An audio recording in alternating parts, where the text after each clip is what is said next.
car show in Pampa.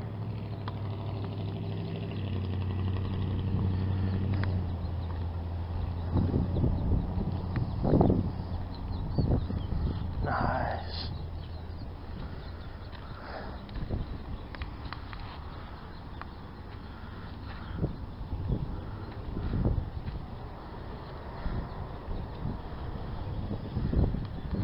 Down there is gorgeous.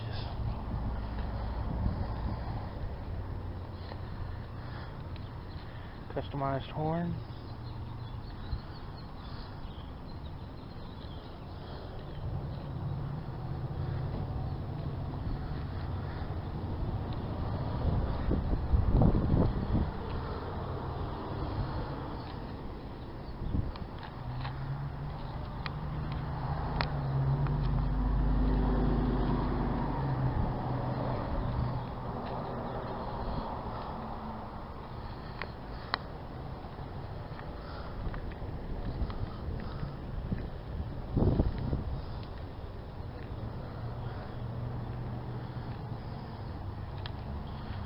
Oh, nice.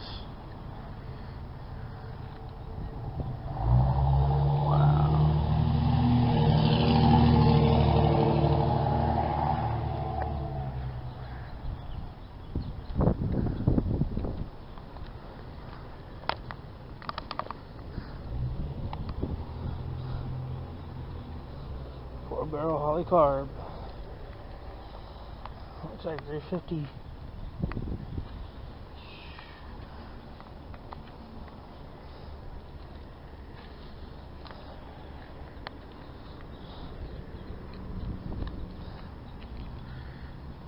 Gorgeous.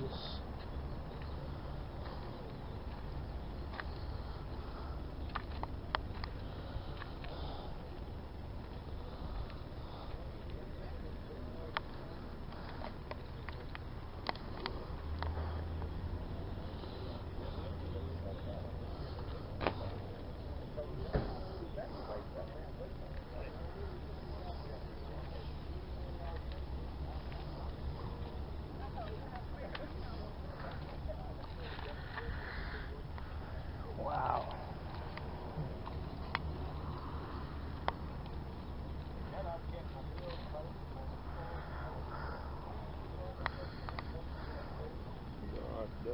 Oh yeah, how about yourself? It's a nice day, isn't it? Yeah, it is.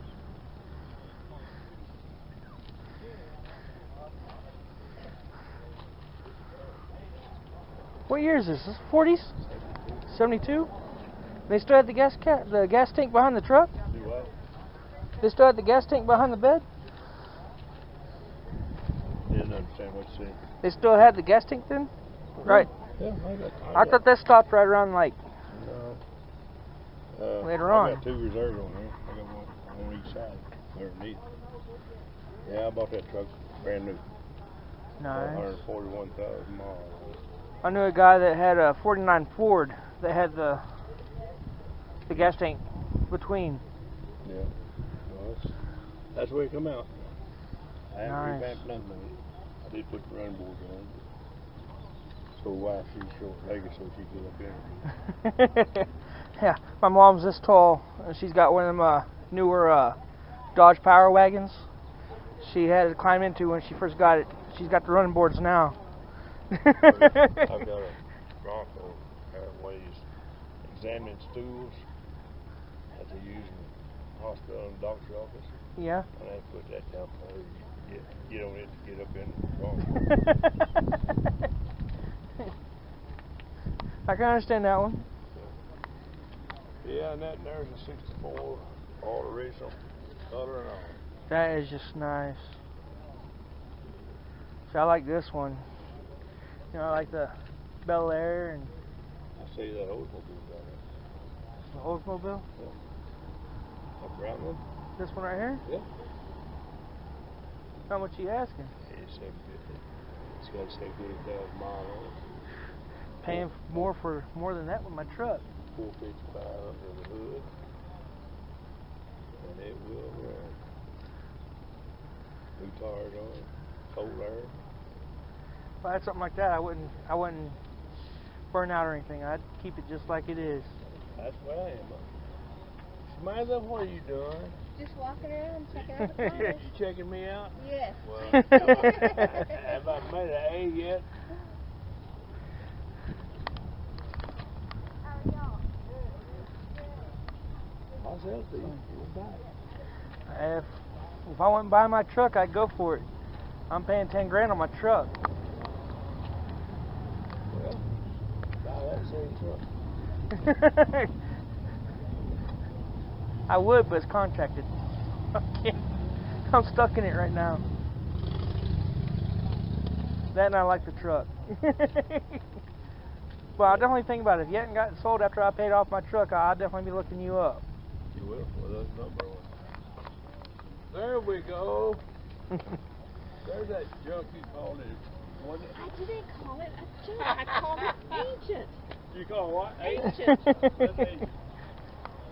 Or antique. I called it an antique. Yeah. Apparently.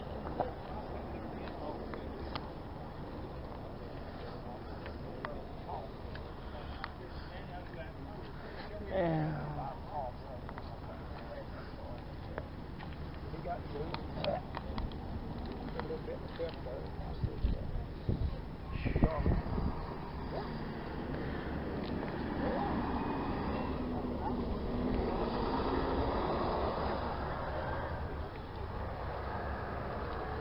Looks like an old Dodge.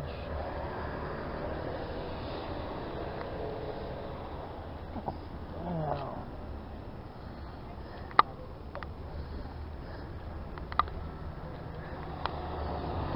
There we go.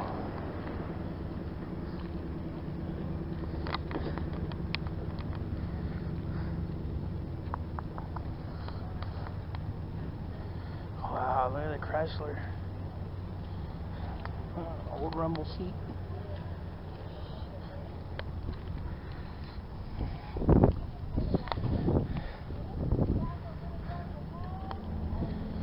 An old Stingray.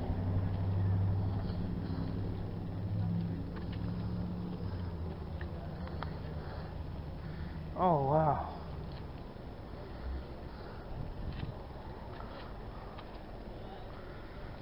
How's it going?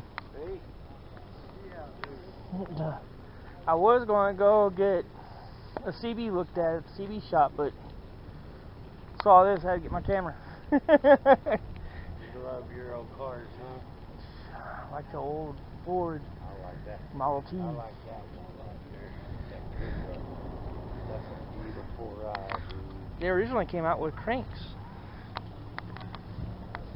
Well, they had the starter, but the electric starter was added later. But it had the old hand crank. Oh yeah. Where you had to take it out, you had zero below leather and crank that sucker. And it wasn't one crank, it wasn't two crank, you had to crank it. Yeah, you keep cranking.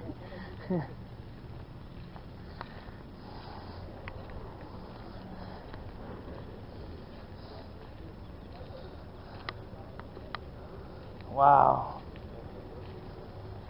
Gorgeous paint job. 29. Hey, Mr. Ma, how you doing? Bud? Doing good, enjoying the cars. Which one's yours? Mine is from the maroon one, I'm down to except the 56. So the Corvette Trans Am and the Oldsmobile and the old Ford, the maroon one. And the lowrider. The lowrider? Really? That's yours? Yeah. I never thought you'd be in one. I'm not in it. I just like them. I got a lowrider Ford sitting up there parked. I just saw that. I just thought it was pretty cute. Good looking paint job, all that. So. Well, they need to come back. The They are riders coming where back. they turn around They and are took coming care back. of their vehicle. And They're coming back. Hello? how's it going?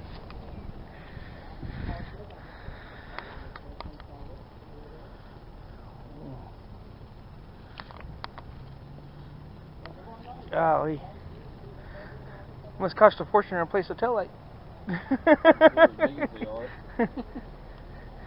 Those can't be easy to find.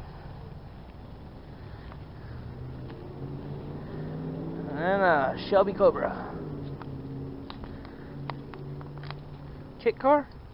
I think it's a kid, I'm pretty sure. She looked like all Fox Body Mustang front suspension under it.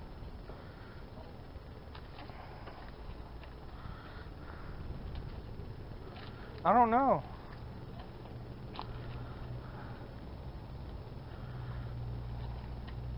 Probably a factory 5 kit, if they're really, really accurate with them. I know there's a red one around here that's an actual Shelby. It's actually nice. You know who Jerry Easley is? He's Uh, the guy that drives that new Tesla around town. really? But he had one. My dad knows him real well, and I grew up with from him across the street. But he had one. It was a 289 automatic Cobra, and it was one of I think 7 that Carroll Shelby used to own for personal vehicles. And he bought it back when I was in high school. And I know he sold it just a couple years ago. And I think he ended up getting. I know when he bought it, I think he gave around $30,000 for it in the late 80s, and he sold it, I think, over in California a couple years ago for. He made a fortune. I think it's $300,000 or $400,000, but he had it a long time. It was a silver one. You've seen the Storage Wars, right? Mm-hmm. See the one where they found the old Shelby, the old original Shelby? Someone had turned around and bought. Somebody had turned around and bought one. Didn't put it together or nothing. Bought it straight from factory by pieces. And turned around and left it in the garage, all boxed up and packaged. The body was all wrapped up and everything. They're all like getting it out, pulling it out, and looking at it, going, "Is this what I think it is?" They're cutting up. They're going, "I think this is a kit car. I think this is a kit car." And then all of a sudden they see the serial numbers. You know, every single serial number matched. And they're like, I don't know. It seems a little weird." They looked it up. It was an authentic Shelby car. Someone had turned around and stored it and lost it. How would you not pay on that unless you died? I have no idea. I don't know why you even want to even lose that. That's the only thing I come up with. The dude died. You have to. I'll probably be able to. I would cry. That'd be worth a lot of money to just lose and basically give away. Oh man. Golly. All 3 of these are nice. I think all 3 of these are nice. And that one too, I think it's Lonnie Shelton's. I think the blue one over there and the black one's here too, and maybe the Corvette. He's got tons of cars.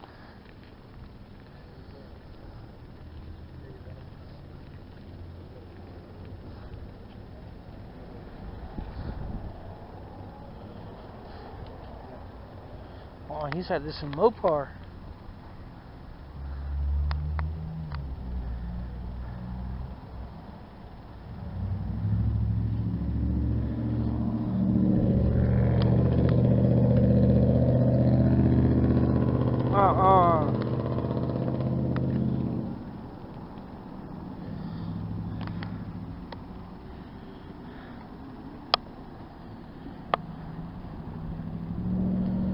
I can't get a good enough sight on it.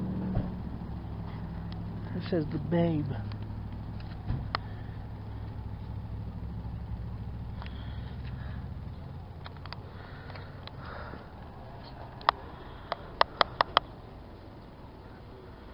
Oh my goodness.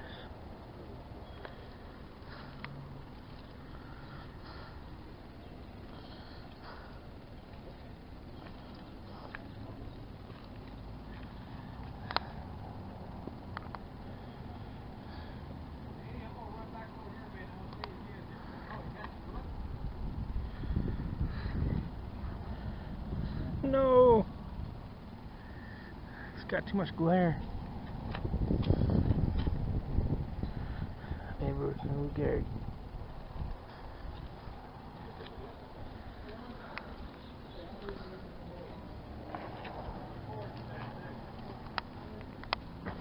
Oh my gosh.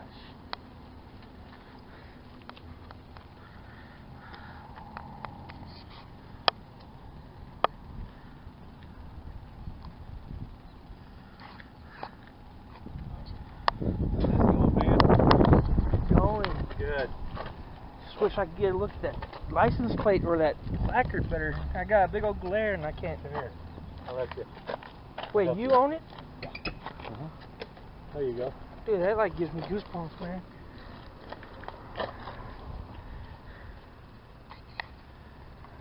Still glare. I'll let you hold it. Hey, it's your property up in there. I don't want to step. Oh, that's okay. I tell you, step up in there if you want to try to get it. Go ahead. Okay. Step up in there if you want to try to get a picture. Better picture.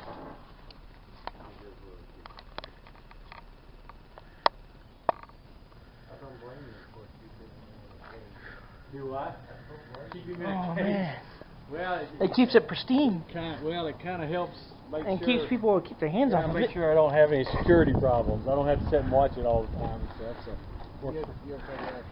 Oh yeah. It actually we had is. it out at the airport this morning. We took a bunch of pictures for the Wall Street Journal. Yeah. They're doing an article about it in the Wall Street Journal. How'd you come across this? Well, that's kind of a long story. A real long story, actually. It's worth it. Yeah, That's a unique piece of iconic history. I mean, you're talking about a car. It's Americana. never been painted. It's original paint on the car. The tires on it are the only thing that's not original. How many original miles was the spare is an original tire. Yeah, spare. All the interior is original. There's a hanging on the rear view mirror in there. Walk around there where you can see the rear view mirror. There's a St. Christopher's pendant hanging in there that belonged to Babe Ruth. It was given to him when he was at the orphanage he was raised at. Yeah, the car's got a tremendous amount of history on it. Oh my goodness. You know what his favorite food was? Let me ask you. Any idea what his favorite food was? Take a guess. Anybody? Hamburgers? Hamburgers? What do you think? Okay, when you think of baseball, Hot dogs, hot probably. dogs, that's exactly right. That's where that analogy, that's where that connection came from. It was cheap and easy to get Baseball hold of. hot dogs. Oh, yeah, baseball okay. hot dogs. I wanted to say that, but it was too obvious. I know it is. But there's a stain in this car that's that long and that wide. A chili dog. Chili and hot dog stain right in the seat. Right there in the seat. This was Baby Ruth. Yes. No, not Baby Ruth. Babes. Baby Ruth's a candy bar. Babe Ruth. Baseball Babe. player. Yeah. That is The Babe. 48. It was given to him by Ford Motor Company. Babe Ruth left baseball in 1935. He had cancer, throat cancer. He made some poor lifestyle Is that from all the choices. baseball hats he ate? Huh? Is that from all the hats he ate? No, cigars. Cigar. He developed throat cancer. He left baseball in 1935, and he's really Can I struggled with. record this while you say that? Oh, whatever you want to do. Yeah, I'm just talking. So, yeah, 1935 is when he left baseball, and he never lost his love for actually baseball or kids. And something kind of unique was going on during that time frame. Ford was sponsoring Little League baseball teams all across the United States. So they connected with Babe Ruth after he retired from baseball and had him to be their spokesman. So he traveled around in his car and went and encouraged kids to play Little League baseball. Oh, that's awesome. Yeah, it's pretty cool. If I remember right, he kept in touch with his old home he grew up in. He kept in touch with the kids there and everything. He loved kids. He loved kids. Yeah. I mean, he came out of an orphanage and came out on top, being a somebody from a nobody. Well, when he was only 7 years old, he had a police record. Okay, because he was stealing and robbing, trying to stay alive because his parents had abandoned him. He wasn't an orphan. He was abandoned. He was abandoned. So they were basically they actually had 8 kids, and only 2 of them lived to be adults. All the other kids died in early childhood. Oh man! Is that your little bitty car too? It is. That's neat. I bought a car just like that when I was 11 years old, and it's called a King Midget. They built those cars from 1947 to 1969. It's street legal. Is that original paint? Well, no, it's been That's on it? repainted. It's been repainted, but that's the original paint scheme on it. That's amazing. So in a rundown, like just quick shot, how did you come across that? I mean, that Well, it's still a find. Actually, I found this car in a museum, and when I saw the car, the first thing I saw was that cardboard cutout around there of Babe Ruth. Did you see around on the other side? Or come around here. Oh, I didn't even know there was another side that's open. Oh yeah. That was in a museum, and I was walking through the museum with my grandkids, and the first thing I saw was that cardboard cutout, and I said, "That's Babe Ruth. I wonder what that is over there." So it was about two lanes over, so I cut across over there, and I looked over. I said, "Man, that's Babe Ruth." And I got up there and started looking and reading everything, and determined that this car belonged to Babe Ruth. And so I went up to the front desk to the receptionist up there, and I said, "Ma'am, is the curator of the museum here?" And she said, "Yeah." I said, "What's his name?" His name is David Gardner. And I said, "Would he be around so I could visit with him?" And she said, "Yeah." So he came out there, and I said, how come I'm here in a museum and I don't even know that Babe Ruth's car is in this museum? I didn't even know it was here. He said, "Well, let me tell you, we're a non-profit museum, first of all, so we don't have money to advertise. Secondly, that car does not belong to this museum. It's privately owned. It's just loaned to us. And as soon as we started making ads about the car being here, and the owner decided he wanted to come get it, then we'd be in trouble with the people who come to see it. So we don't advertise it." And so I said, I'm just blown away by the fact it's here, and I didn't even know it was here. And it just kind of stunned me. And we kept talking a little bit more about it. So finally, I come home and I started researching the car. And I kept calling Mr. Garza back several times about things that was going on, about the stuff I was finding out about the car. He said, "I didn't even know that. I didn't even know that. I didn't even know that." Just over and over. And so about a year later, actually, he called me and he said, "Hey, Lonnie, Babe Ruth's car." I said, "Yeah, what about it?" He said, "The gentleman that owns that car wants to sell it." I said, "Okay, so what do you mean? Why are you calling me?" He said, "Lonnie, you know more about that car than he does, because you've researched it. You dug into all the stuff. I got stuff from Ford Motor Company where they actually granted it to him, gifted it to him, and all that kind of stuff." And he said, "You know more about that car than the man that owns it does." I said, "Well, I'm not a fan of a 48 Lincoln Continental. That's not my interest, really. But it's the man. It's the man. I mean, my gosh, who can't be interested in Babe Ruth?" And so finally, he told me. He said, "Well, it's for sale." And what's the obvious question? What does he want for it? Is what I asked. And he said, "I can't tell you." That's what he told me. He said, "I can't tell you." I said, "What do you mean? You call me and you tell me there's a car for sale and you can't tell me what he wants for it?" And he said, "Well, let me explain it to you. Have you noticed I've never told you the man's name that owns the car?" And I said, "Well, honestly, I've never asked you who owns the car. I've never asked you." And he said, "Well, let me tell you, he's kind of low profile. He's not in the public eye or anything, but he does want to sell the car, and he doesn't want to go to the auction scene and all of that stuff. He doesn't want to do that." And he said, "I just told him that I knew a guy that probably knew more about this car than he did, and he said, why don't you call him?" So he called me, and first thing you know, he's telling me all the story, and I said, "Well, what do I got to do to find out what you want for it?" What he wants for it. He said, "You got to come back to the museum, and if you'll sign a letter of non-disclosure as to who he is, then we'll give you all the information you want to know about it." And my wife and I did that.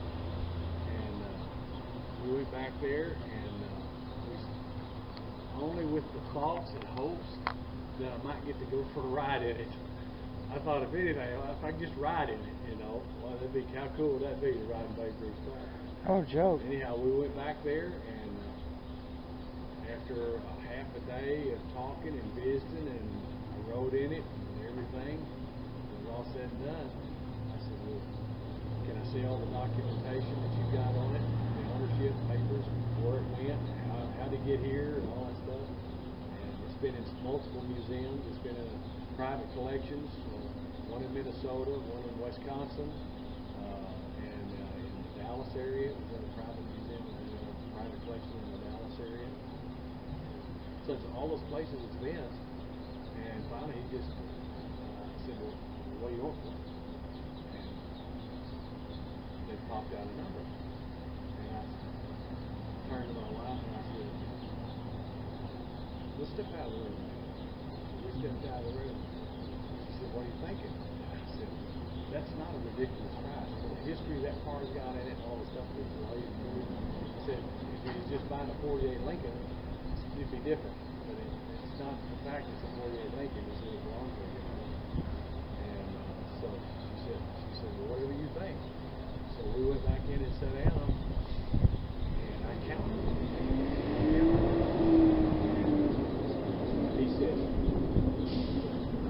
okay, can you make that happen today? Yeah, sure can. He said, you make it happen today and you get your car. Then I had to go find a trailer to bring it home in and everything, because this trailer didn't even exist at that. I bought this trailer later just to carry it in. But I couldn't believe I was coming back home from that museum with Babe Ruth's car. You know, I just couldn't believe it. And then everybody started, what are you going to do? What are you going to do with that old Lincoln? What are you going to, I mean, what? You're not a Lincoln guy. You're right. You're not a Lincoln guy. It don't matter about the car. It's who sat in it, who it belonged to. So I kept telling him, I said, I don't know what I'm going to do with it. I don't know. There's a reason why good Lord let me have it. That's all I know. There's a reason. Yeah. And then what ended up, you know, I got to thinking, you know what, Babe Ruth used this car to help kids. What if we could do something similar to that? So I contacted St. Jude Children's Hospital and Texas Scottish Rite Hospital in Dallas.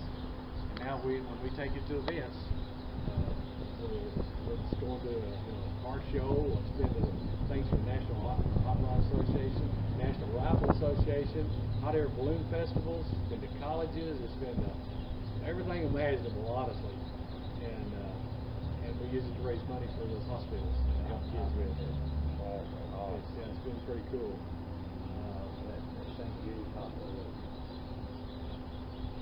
Yeah, it's top notch. It's top notch.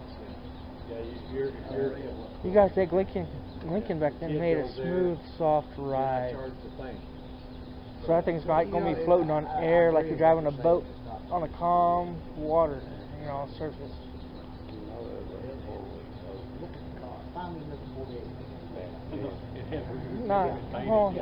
Not like the alcohol cars were back then. No, this was like the Cadillac. Probably blow your mind when I tell you.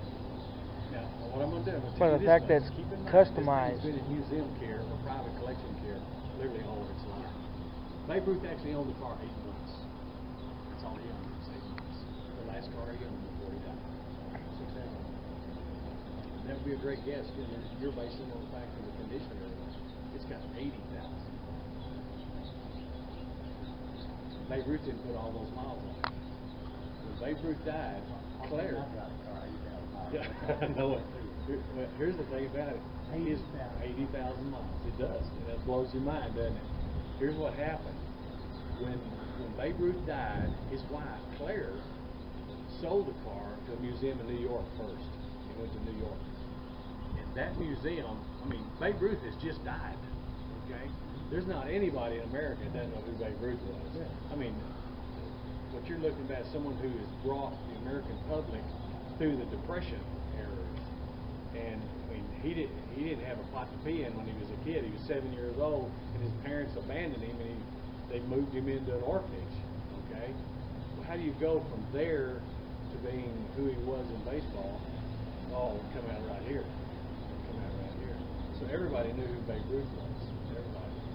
Well, what that museum in New York did, they took this car on tour and they drove it. I've got part of it. It's not a complete, but I've got part of the ledger, a log that they kept where it went to different places. They drove it.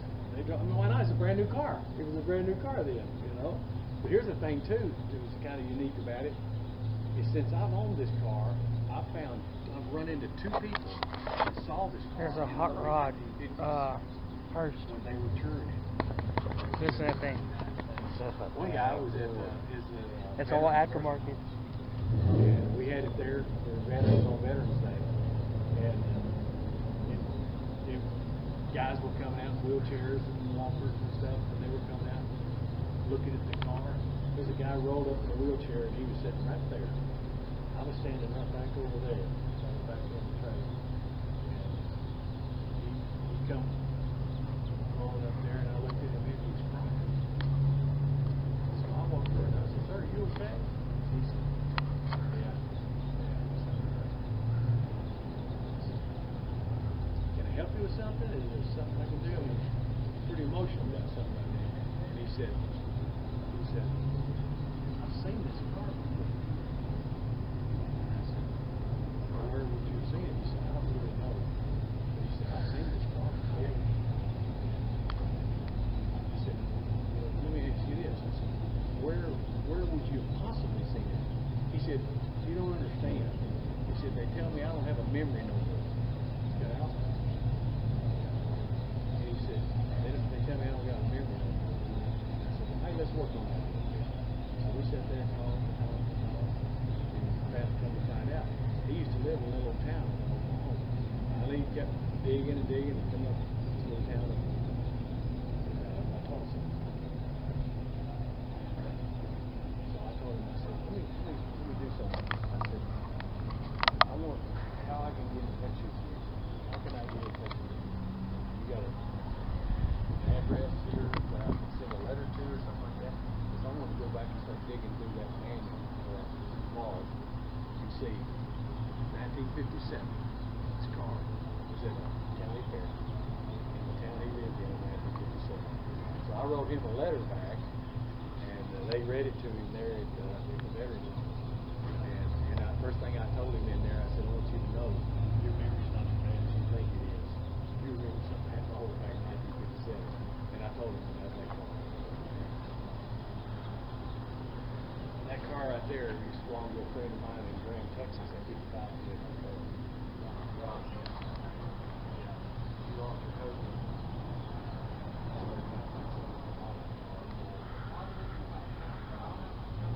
Yeah, of course, it's stopped long. Who? No, sir, it's never in a railroad.